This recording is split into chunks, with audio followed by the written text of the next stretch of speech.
Все последние годы власти РФ заявляли, что их цель – защищать православие в Украине, а также защищать интересы православных прихожан. Разумеется, при этом они имели в виду только тех православных, которые ходили в церковь Московского патриархата. Остальных же они объявляли врагами и националистами. Но, тем не менее, по крайней мере, прихожан Московской церкви, Кремль и, соответственно, РПЦ, которая Кремлю полностью подконтрольна, обещали защищать и не давать в обиду.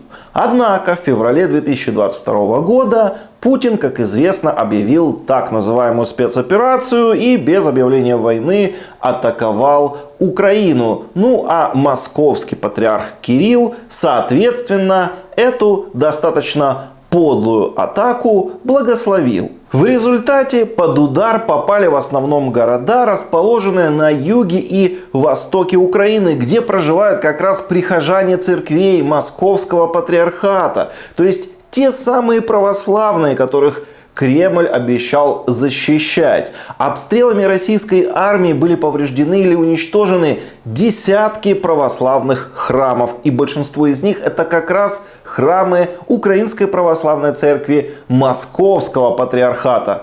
Самый известный пример – это обстрел Святогорской лавры, на которую сейчас наступает армия РФ. Это главная православная святыня всей Восточной Украины. Российская артиллерия уже разрушила в Святогорске 2 скита. Они уничтожены безвозвратно. Погибло несколько монахов и монахинь, а также архимандрит. Московский патриарх же на это никак не отреагировал. Он никак не прокомментировал такие действия российских военных. А вот Украинская православная церковь Московского патриархата отреагировала. Епископ этой православной церкви, митрополит Лонгин, обратился к патриарху Кириллу с эмоциональной речью. Только послушайте, что он говорит. Хочу поблагодарить от всей души патриарху Кириллу, Московскому и всей Руси, ваше святейшество. Благодарим за ваше благословение, за то, что погибают люди и проливается кровь, за то, что вы бомбили наши монастыри, наши церкви, за то, что вы убиваете наших монахов, наших священников. Благодарим ваше святейшество за большое и великое ваше благословение на кровопролитие. Это безбожие. Нам очень больно, братья и сестры, когда мы не знаем встать на коленях, просить всех кругом остановить кровопролитие, а не благословлять на войну.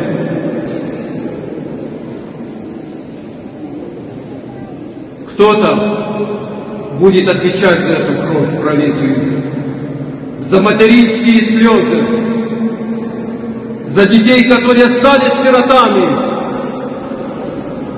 Вы будете отвечать.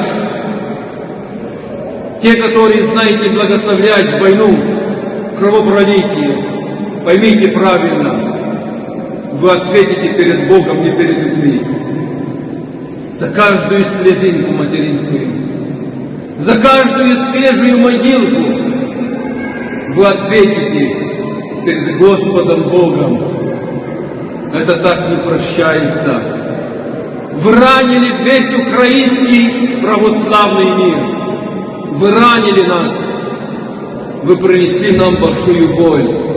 Не ищите правды и оправданий себе. Подчеркивая, что все это сказал священник Московского патриархата. То есть той церкви, которая вообще-то патриарху Кириллу подчиняется. Хотя после всего, что случилось, уже, наверное, не приходится говорить о подчинении Москве и той церкви, которая благословляет убийство своих же прихожан и разрушение своих же святынь. Владимиру Путину удалось поистине невозможное. Он не только разорвал все связи между Россией и Украиной, проложив пропасть между странами, которая будет разделять еще нас поколения вперед, но он еще и уничтожил фактически уничтожил авторитет Русской Православной Церкви в Украине. Хотя еще недавно казалось, что этот авторитет незыблем. И даже после всего, что случилось в Крыму в 2014 году на Донбассе, даже тогда эта церковь устояла. Но теперь, похоже, уже наступил край. Подписывайтесь на канал, друзья. И обязательно поделитесь этим видео.